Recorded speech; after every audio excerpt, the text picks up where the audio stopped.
it's time for the personal finance corner. Faye is here. Faye, today we're discussing nothing but the voter account.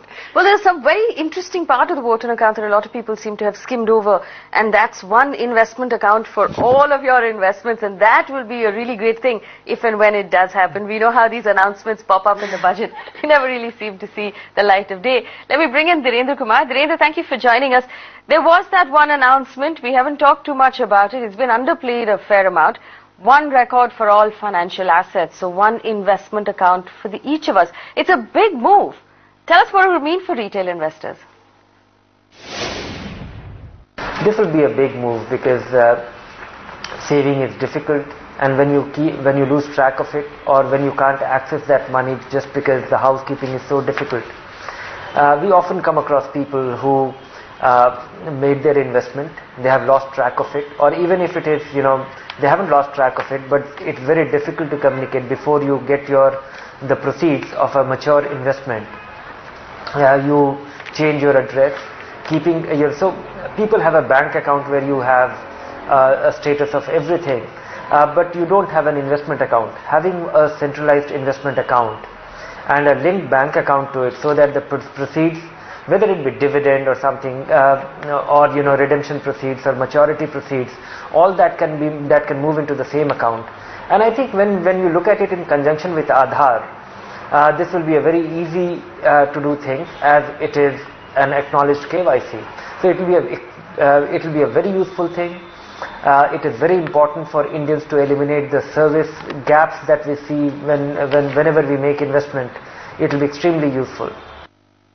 But Dhirendra, we know the KYC has been a barrier of entry for a lot of investors. Also now the commissions are so low, a lot of the agents don't want to go out and get all of that KYC process done. Do you think that this new move will now bring down that barrier, bring new investors into mutual funds?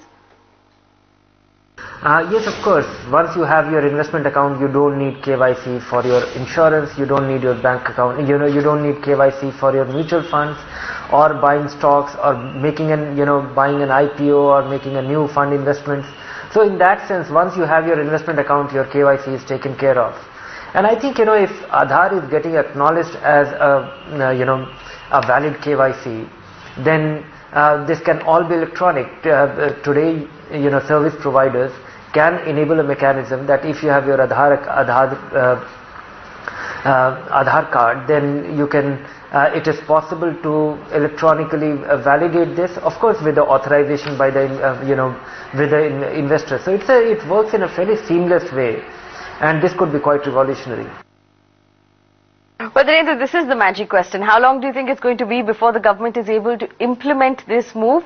It does seem like a lot of work. This is very difficult to guess. I think it's a good idea, but as we know that anything which starts as an idea in a budget can sometimes take few months, and sometimes can take many years. So it's very difficult. But I think all the back-end work in terms of the variables, all the variables are in place. People have their demat account, people have their bank account, they are all electronic and digital. So connecting them and validating them, this will be, I would say that this will be integration of, the scale of work will be not of the scale which we have seen when stocks, holdings of this country was being dematerialized. It will be a much smaller project. It will be a much smaller project than the Aadhar.